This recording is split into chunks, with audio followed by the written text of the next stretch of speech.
Sejam todos muito bem-vindos a mais um vídeo do canal baseado em fatos reais. É sexta-feira e é dia de trazermos mais uma história de um crime que marcou uma geração. Os crimes hediondos e cruéis são, infelizmente, acontecimentos recorrentes na história do Brasil e do mundo. Diga-se de passagem, iremos contar uma história do Brasil.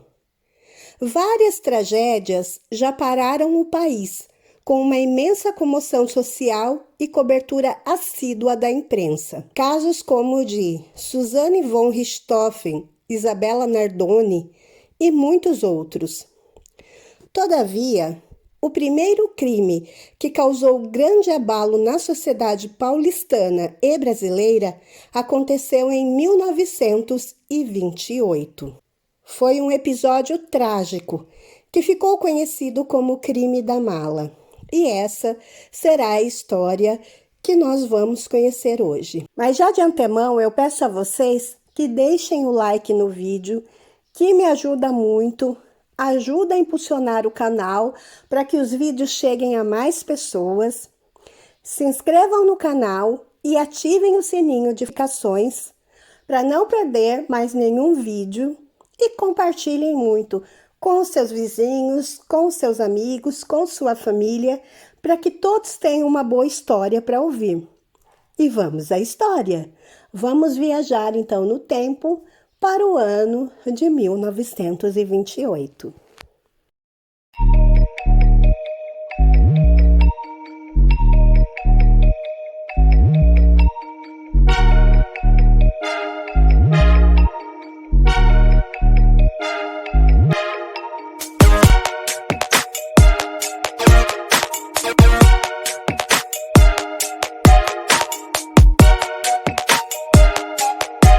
O crime da mala, como foi chamado pela imprensa, ocorreu em 1928, no Brasil. Um imigrante italiano, Giuseppe Pistone, assassinou sua esposa, Maria Fea, no bairro da Luz, na cidade de São Paulo, e ocultou seu corpo em uma mala. O episódio ganhou ampla cobertura na época, gerando uma comoção popular. Giuseppe Pistone e Maria Mercedes Fea, ambos nascidos em Canelli, na Itália. Eles se conhecem, então, em 1925, a bordo de um navio que seguia da sua terra natal para Buenos Aires, na Argentina. Então, embora nascidos na mesma cidade, as famílias não se conheciam, eles não se conheciam, e vão acabar se conhecendo dentro do navio. E como todos sabem, as viagens entre países naquela época, somente de navio, e levavam até mesmo meses, né? As pessoas ficavam meses dentro daqueles navios. Na época, então, o Giuseppe tinha 31 anos de vida e estava viajando, buscando melhores condições de vida. E a Maria tinha apenas 20 anos e ia visitar a sua mãe. Então, a mãe havia se mudado para Buenos Aires, a família, na verdade, da Maria, né? E ela continuou lá em Canelli, na Itália, para terminar os estudos. Assim que ela terminou, aos 20 anos, ela embarca, então, nessa viagem, que, na verdade, era uma viagem de mudança, para viver junto com a família. Giuseppe para a Argentina também, porém ele vai para Mar del Plata. Então eles acabam se conhecendo ali no navio, acaba vendo a Maria, e a Maria era uma moça muito bonita, e ele acaba se apaixonando pela Maria. Ele até mesmo pagou a diferença para Maria mudar de classe, porque Maria estava na terceira classe, e ele, Giuseppe, na segunda. Então, ele chega até mesmo a pagar essa diferença entre as classes para que Maria pudesse ir para a segunda classe para ficarem juntos. Eles ali namoram, começam um romance e se apaixonam. Quando eles chegam à Argentina, então a Maria fica em Buenos Aires junto com a família O Giuseppe vai então para Mar del Plata. Lá ele foi preso por estelionato. Isso porque Giuseppe era o que se poderia dizer malandro, ele era um golpista lá daquela época. Já existia isso e Giuseppe era um homem bom vivant que vivia de golpes, na verdade. Então, chegando em Mar del Plata, ele foi preso por estelionato. No decorrer desse tempo, ele, por algum motivo, é liberado e ele acaba indo atrás de Maria em Buenos Aires e a pede em casamento. Ele não conta a Maria que esteve preso e ela também nunca ficou sabendo. A família da Maria não concordava com o casamento de maneira alguma. Teve até mesmo uma irmã dela que alertou, dizendo: esse homem não é o que parece, não se case. A família não queria o casamento de forma alguma. Mas, apesar da oposição da família, Maria estava muito apaixonada e quando ela completou 21 anos, eles se casam. Eles viajam, então, de lua de mel para a Itália, no navio Conte Biancamano. Vão ali para a casa da mãe dele, né? Passar uma temporada, então Maria conhece a sogra, conhece a família. Mas depois eles retornam a Buenos Aires. E quando eles retornam, já faz ali um tempinho do casamento. Quando eles retornam da Itália, Maria já está grávida de 1 mês. Chegando então a Buenos Aires, com a Maria grávida de 1 mês, eles decidem emigrar para São Paulo, porque naquela época a imigração italiana estava em massa, né? Havia sido abolido a escravidão, né? Há pouco tempo, então eles precisavam de trabalhadores, né?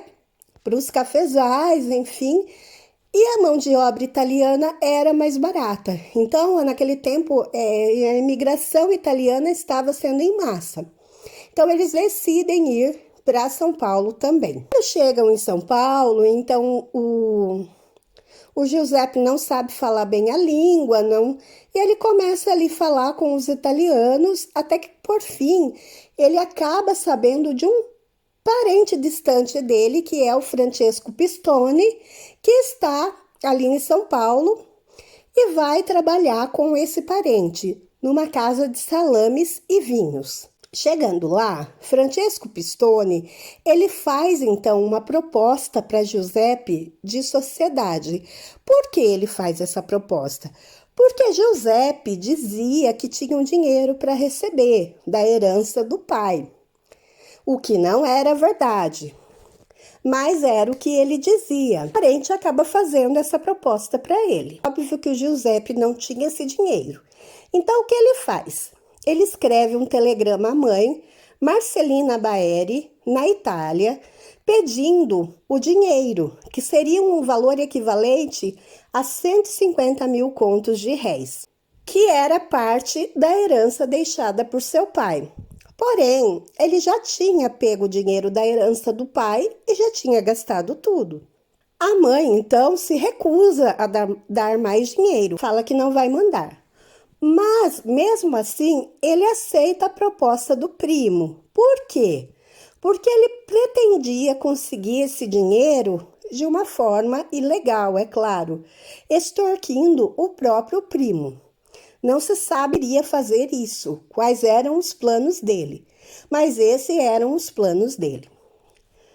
O casal vai então morar em um apartamento na rua Conceição, número 34, que é a atual Avenida Casper Libero. Então, Maria Fé, diante de toda aquela confusão, porque, gente, foi uma confusão mesmo, porque ele diz ao primo que tem um telegrama, que a mãe vai mandar o dinheiro, e o homem desconfiado começa a ir à casa dele, a tirar satisfação com a Maria Fé, até que Maria, por fim, não aguenta a pressão e conta ao Francesco, ao parente, que não tem telegrama nenhum da mãe dele, que a mãe dele não vai mandar o dinheiro. E ele vai, então, e questiona, né? O Giuseppe e começa as brigas então entre Giuseppe e Maria. E no meio de toda essa confusão, então ela decide escrever uma carta à sogra. O que ela faz? Revelando toda a verdade sobre os pedidos de dinheiro e sobre tudo o que está acontecendo aqui no Brasil. Na manhã de 4 de outubro de 1928, Giuseppe descobre a carta. O casal briga muito. E assim, é uma briga que até mesmo os senhorios da casa chegam a ouvir. Até que por fim um silêncio. Giuseppe sufoca Maria Fé com um travesseiro, então a mata sufocada. Após 3 dias com o corpo no quarto, sem saber o que fazer com ele decide ocultá-lo em uma mala, serrando os joelhos com uma navalha e quebrando o pescoço, para que o cadáver, coubesse na mala. Então, o que ele faz? Ele usa endereços e nomes falsos e remete essa mala a Francesco Ferrero, em Bordeaux, na França, através do navio Massilia. No dia 7 de outubro de 1928, a mala então é içada a bordo do navio, que estava então atracado no Porto de Santos. Muitas pessoas estavam ali porque as pessoas iriam viajar, outras para se despedir dos parentes, e ele estava ali no meio. Quando a mala vai ser descarregada, ela sofre um pequeno impacto. E esse impacto abre uma fresta na parte inferior. E o mau cheiro começa a exalar. Então, os funcionários param tudo, descem a mala e chamam os superiores. Então, chamado um inspetor de polícia que depois vai conduzir as investigações. Então, ele chega ali e a mala é aberta e o cadáver descoberto. Junto ao corpo, haviam também algumas roupas da vítima, 15 pares de meia, 2 almofadas, 2 camisolas, 2 saias, uma saia com anágua e um chapéu. E a navalha utilizada no crime. E o que mais impressiona a todos, porque com o tempo que se passou, o tempo que o corpo ficou ali dentro do apartamento, 3 dias, depois todo o tempo que ele levou até despachar essa mala, o corpo já estava em decomposição e eles conseguiram identificar, além da vítima, o feto de uma menina, com aproximadamente 6 meses de gestação, porque Maria estava grávida e era uma menina. Bom, as investigações, elas começam a acontecer e uma foto é tirada ali no porto ainda, no momento, da descoberta. E assim, eu digo que se resolveu muito rápido, porque em 1928, sem tecnologia nenhuma, em menos de 24 horas já estava resolvido quem era a vítima, quem era o culpado, e o culpado já estava atrás das grades. Isso porque a foto que é tirada da mala na hora começa a sair em todos os jornais. E uma das pessoas que vê o jornal é o dono de uma loja de malas no qual a mala foi comprada. E ele reconhece imediatamente o seu produto. Então ele, juntamente com um funcionário que foi levar essa mala até o Giuseppe, vão à delegacia e aí a polícia então começa a ir, vai primeiro nesse endereço e através daí vai seguindo as pistas e acaba então chegando ao Giuseppe. E ele acaba sendo preso. Ele disse que ele apenas discutiu com a mulher e que ela morreu de um mal súbito. Mas, após sair o resultado da autópsia, que ela foi morta por sufocação ou esganadura, ele não tem mais como negar. Então, ele alega que cometeu o crime por encontrar sua esposa com o amante no apartamento do casal. Ação que ele manteve mesmo após o testemunho do casal de senhorios, Ramiro Franco e Maria Citrângulo, que sublocavam o quarto para o casal Pistone. O casal revelou que o Giuseppe Pistone e a Maria Féa levavam uma vida retraída e misteriosa. A senhora Citrângulo declarou ainda que na quinta-feira, 5 dias antes da descoberta do corpo, havia escutado 2 gritos de mulher abafados. Ela ficou muito impressionada, mas o marido não deu muita importância ao fato. É que o Giuseppe, então, ou o adultério e por que tantos crimes eram cometidos e os maridos alegavam o adultério. Porque naquela época havia aquela lei no crime de honra, que era uma atenuante e às vezes até uma atenuante grande. A pessoa muitas vezes acabava saindo liberta porque ela tinha direito a matar para lavar a honra. E essa lei esdrúxula, ela só veio a sair definitivamente do nosso Código Penal, acho que no ano de 2005, né? Quando o adultério passou a deixar de ser crime. Isso que ele alegou, provavelmente pensando em sair livre. Mas não era essa a verdade. Ele matou mesmo Maria pelo fato do dinheiro. Em 15 de julho de 1931, ele foi condenado a 31 anos de prisão por homicídio e ocultação de cadáver. Em 13 de junho de 1944, através de um decreto presidencial do então presidente Getúlio Vargas, a sua pena foi comutada para 20 anos de prisão. Pistone é então colocado em liberdade condicional em 3 de agosto do mesmo ano. E a sua pena é considerada cumprida em 5 de novembro de 1948. Quando ele cumpre, então, a pena ali, aos últimos anos, já é num presídio semiaberto em Taubaté. Então, ele acaba ficando em Taubaté. Ele consegue um emprego lá como zelador de um prédio e ele acaba se casando novamente em 1949 com uma mulher que era faxineira, que ele acabou conhecendo lá no presídio. Ela era uma viúva, tinha 7 filhos e ele acaba se casando com ela. Um filho dessa mulher, de um casamento anterior, enteado de Pistone, revelou que ele sabia que seu padrasto havia assassinado a primeira esposa e que por várias vezes ele contou várias versões do crime. Pistone morre, então, doente em 1956. Incrivelmente, após ele falecer, descobrem dentro do travesseiro que ele dormia uma foto do casamento dele com a Maria Féa.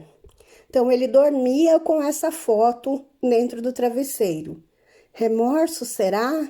Será que ele se arrependeu? O corpo de Maria Féa foi sepultado no cemitério da Filosofia, em Santos, e seu túmulo, desde então, virou alvo de uma espécie de peregrinação religiosa, com fiéis atribuindo a ela diversos tipos de milagres e a considerando uma espécie de santa.